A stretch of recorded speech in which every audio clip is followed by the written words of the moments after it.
We'll be solving problem D of Google Kickstart 2022. And the problem statement says that we have two numbers ranging from integer L to integer R. And we have to find a specific type of numbers in between L and R, inclusive of L and R.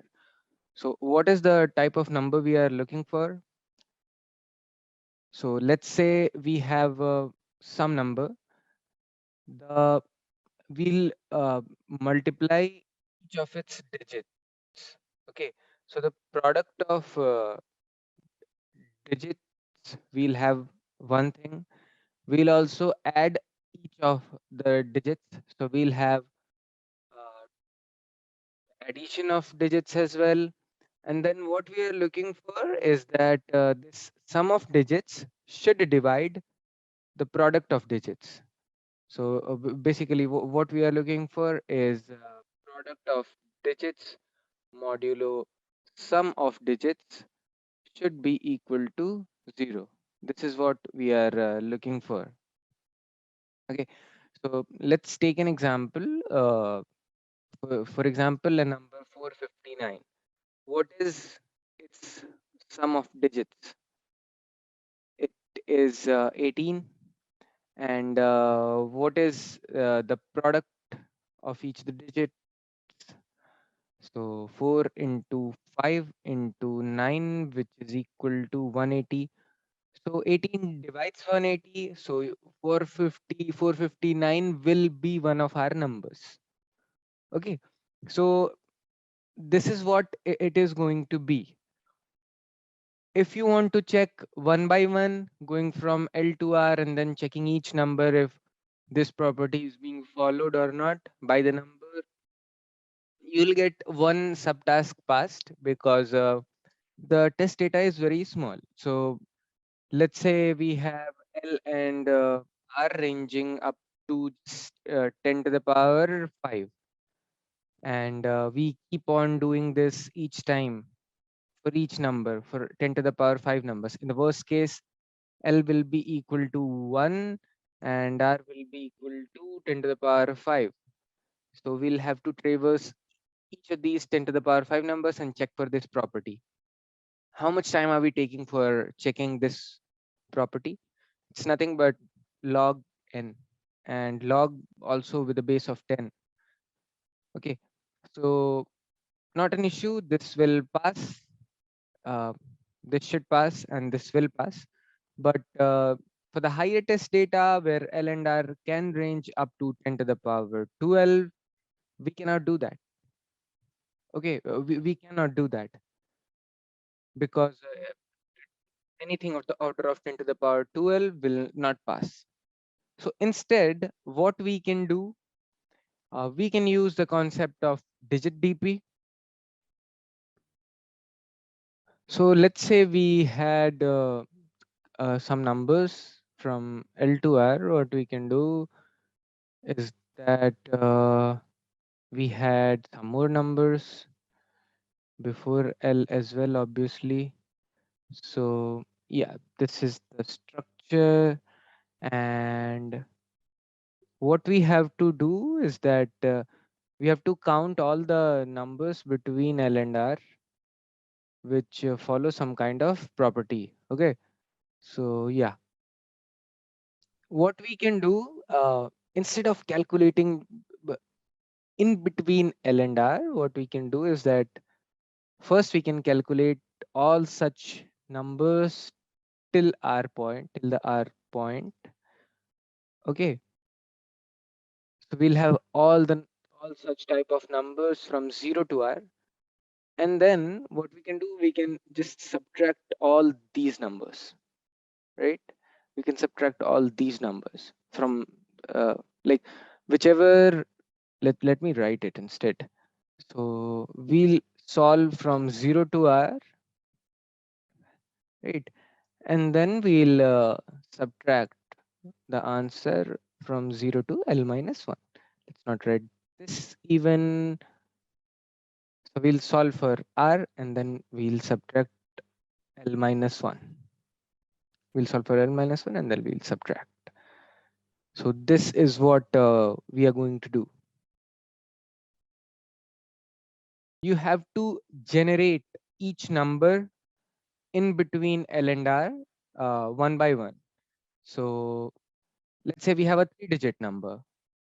What we'll do, we'll just, let's say, create a string or create an array, and we will have the size of array as 3. At the first index, or let's say at the 0th index, what we'll do, we'll one by one put each digit 0 to 9. Okay. At the second position, or at the first index, we'll do the same thing again, and the same with the second index as well. So by this logic, we'll be able to generate all the 3-digit. Now you'll ask me, what is the significance of this? What is the use of this? So we'll come to that. This is overlapping sub problems. We can use the results somewhere. But let's understand one more thing. Let's say we'll have to calculate only for 459. Okay, so we only need numbers up to 459 and not till 999. So what we'll do, let's say when we are doing our DP, at this place, at the most significant bit, we cannot have anything more than 4, right? We can only have numbers from 0 to 4. Okay, at this position, what we can have at the first index, what we can have, yeah, we can have 9, but we can have 9, 8, 7 only when the MSB is not 4. Okay, so let's say our MSB is already 4. So now we have to get something in between 0 to 5 here, right? If we'll take 6, then this will be smaller. This is not what we are calculating. Okay, so we can have 0 to 9, or we can have 0 to 4, depending on a criteria about the last significant bit. And then we come to our second index, and again we see our last bit, which was 5. So what we'll do, if this is 5 and this was also 4, then we'll look into deep. Otherwise, we'll say, okay, man, 0 to 9 is fine. And if not, then also 0 to 9 is fine. Let's say this is not 459, it's 457. In that case, we'll have something like this. Okay, if these are 4 and 5, then this can only range from 0 to 7. So how we will know that our previous digits are matching with the original number, right? How will we know that? So yeah, we'll have to use digit DP. Similarly, we can have one more variable in our DP. Let's say we generally call it try to check uh, if we can only get like these numbers if there is a restriction. Okay, so to check that, we can have this variable which is 0 or 1. So if our last digit is matching, let's say this is 4, then this will be set to 1. So we'll know that, okay, now we can only go from 0 to 5 and not from 0 to 9. Okay, if it is 0, then yeah, fine. If it is 0, when will it be 0? It will be 0 when this number will be 1, 2, 3, anything. Then it will be 0, and we can use anything as our second digit. 0 to 9, anything. Fine. So this is what we have to do. And uh, now let's define the states of the DP. What we can do is we can have something like, first of all, position in the array. Like, we'll use the memoization technique, and let's start from the end. So this can have, since the number can be up to 10 to the power 12, pose can range from 0 to 12, anything. Okay, so yeah, this is one of our index of DP, and then we'll have our sum. What can be the maximum value of the sum? So there are 12 digits. There can be 12 digits. What can be the maximum sum? Let's say each of the digit is 9. So 108 will be our maximum sum. So yeah, 108. And then product. Okay, first of all, what is our space complexity till now? It's 12 into 108. Looks fine till now. Now, product. What can be the maximum value of the product? So the maximum value of the product can be 9 to the power 12, which is very high, right? So we cannot use this state. We cannot use this state. We'll have to think something else. Okay. So first of all, let's say what we are interested in. We do not want to know what is the final product. We just want to know if it's divisible by our final sum or not. Okay. So can we take product modulo sum each time? In this case, our prod will also like lie in the range 0 to 107. So it should be fine, right? Can we take this? Because we are only interested in this value. And also by the modulo property, you know that each time you multiply a number with another number, like what am I saying is that let's say the number is 3, 4, 5, 6, something like that. And when you are doing 3 into 4 into 5 into 6, and then taking the modulo, it is the same as taking the modulo each time you are doing the multiplication. Like if you are doing 3 into 4 modulo sum, and then you are again multiplying the result with 5 and then taking the modulo, then also it's fine, right? So we can do this, but for doing this, we'll have to know the sum in advance, right? We'll have to know the sum in advance. So can we generate the sum for each of the possible sums? We'll run a loop. Let's say this number is the target sum we want to achieve. Or let's take it as x, for example. So what we'll do is that we'll just traverse, and we'll have the value of x lying from 1 to 108, right? And for each of this, we'll check how many numbers are there which satisfy the property. Why 1? Why not 0? Because we are calculating product of digits modulo sum of digits. So if sum of digits is 0, then it's like invalid. Okay, so that is why we are starting from 1. So from 1 to 108, we'll do this thing. And how we will proceed when we'll get a number. So we'll proceed like this from this state. How we are going to proceed. So let's say we are at index n. We have our sum as x. We have our, oh no, not x. We have our sum as, let's say, I. We have our product as j, and we have our x, which is target, as z. So nothing. We'll just go one backward. We will add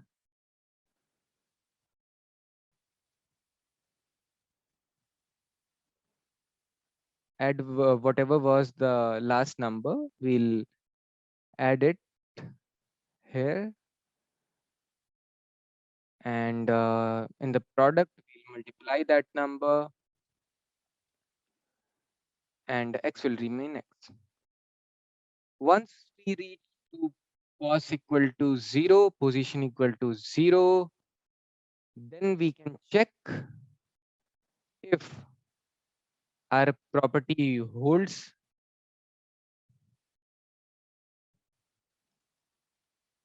and then if it holds, then we'll count that number as a 1.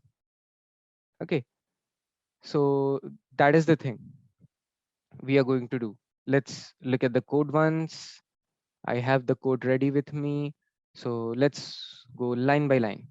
So what we'll do, we'll first of all take our test case as input, then we'll traverse for each test case, and then we'll calculate the result till r, and then we'll subtract the result till l minus 1 for it, from it. And then what is in the calci function? So in the calci function, first of all, we get our r till what we have to calculate our answer. What we do in this digit array, it contains all the digits. So it starts from index 1 and goes till the length, and it keeps on taking the digits of the number. It is in reverse order, but doesn't matter. We are only interested in the property, which is the same forward or backward. So it stores the digit, and then for each possible value of x, each possible value of x, the target, what we do, we call this function df. What are all the things we are passing? The length is 0. What is this 0? This is the sum. So the initial sum is 0, so we are passing 0. This is product. The initial product is taken as 1, so that it gets multiplied, it doesn't become 0. This is the I, this is the sum we are looking for in the current loop, and this is, these two are one. What are these two? The first one is the limit, the second one is lead 0. We'll come to lead 0 a little later. So what is happening here? What are we calculating with this? We are calculating all such numbers which have their sum starting from 1 till 108. Okay, we are calculating all such numbers which are having their sum as I. Okay, and also we have this limit, which is nothing but the tight index. So that will take care of these things. These things. Like if it's 457, then it should not go till 999. It should only go to 457. So that is what it is for. Okay. So we call our TFS for each possible sum, and then how we are moving forward here. So this is the DP state I explained. So first of all, we check if this is the last position, if we have come till the end. Okay, since we started from the last, see this length, this is nothing but the last index. Okay, so if we have processed all the index, then we check if product percent x equals to 0 or not, and we also check if sum equals to x or not. If both are correct, then we return 1, stating that yeah, this is one such number. Okay, then what we check? We check if the limit is not set, and this DP state is not -1. Okay, so initially this DP was initialized to -1 all the time for all the values. So we just check that, and if basically it means that if this value is already calculated, then we'll not go all these things, and we'll just return the value simply. Okay, then this is the length. This is what I was talking about here, that it checks if our current possible index is from 0 to this value or 0 to 9. So the first time we are passing it, it is set to 1. The limit is set to 1. So we will have the limit set to 1. So we'll only go till the possible last digit which is there. So since we are starting from the last digit, this will be 7. So we can only go from 0 to 7, right? So yeah, we can only go from 0 to 7, and then one by one for each digit 0 to 7.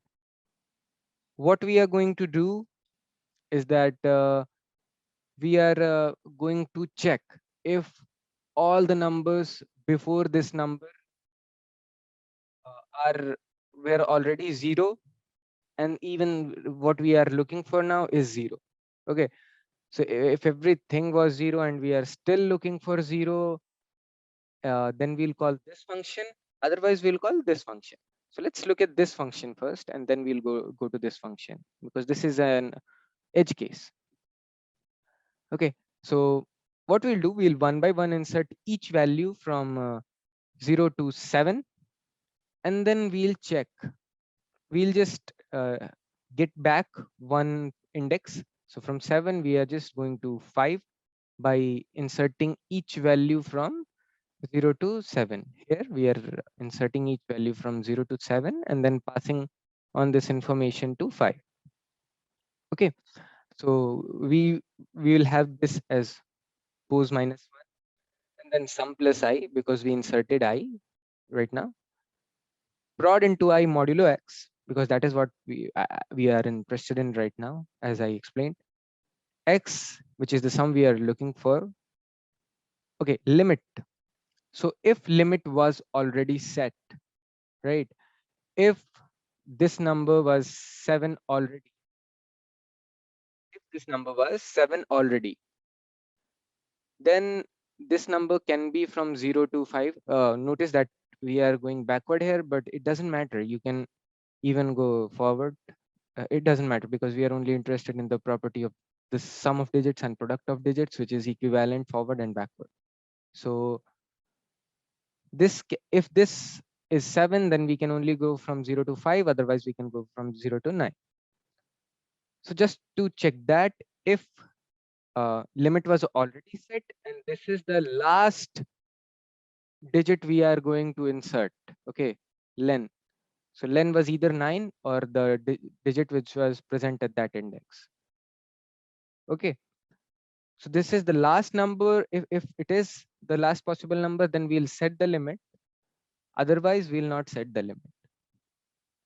Okay, and then we'll say that, okay, man, this one is for leading 0, so this will always be 0, because leading zeros case will be here. Okay, so what this is checking? This is checking if we inserted a 0 here, and then we inserted a 0 here, and then we like we only have 0 still now. Okay, so if we only have 0 still now, there is one small difference. One small difference. And what is that one difference? Instead of doing this prod into I modulo x, we are just taking prod, which is 1 by default. So this will always be 1. Why we are doing that? Let's say we only have zeros, then we can have our product as 0, right? No. Let's say at some point we get 4. So then our product will be 0 and it will get multiplied to 4 and it will be 0. But we do not want that. Okay, we want our product as 4. Okay, why? Why? Let's ask this question. Why? So we have 0 here, then we have 0 at the second index. Okay, and then we have a 0 here as well. No, we have a 4 actually here. So what is the product of this digit? First of all, as I said, we are going reverse. So this is not 400, this is 004. Okay, so what is the product of digits of 004? We have to ignore 00 means nothing. These are leading zeros. We have to ignore these. This product of the digits of 4 should be equal to 4. But if we'll not take care of this, our product would have been 0. So that is the only reason we are doing this. Fine. Then we'll if the limit is like not 1, then we'll even store our answer, so that next time, this is memoization basically. And then finally we return our answer. and then we return our answer, and then yeah, what is the time complexity now? We have solved our problem. What is the time complexity now? So position can range from 0 to 13, anything. Okay, let's calculate it here. Let's take 13, and then some can like range anywhere in between 0 to 108. Okay, same goes on for x, and same goes on for prod. Okay, so this will be our time complexity overall because we are calculating this value at max one, at max once. So yeah, this is like order of 10 to the power 7. So this will pass. So yeah, that's it. Thank you.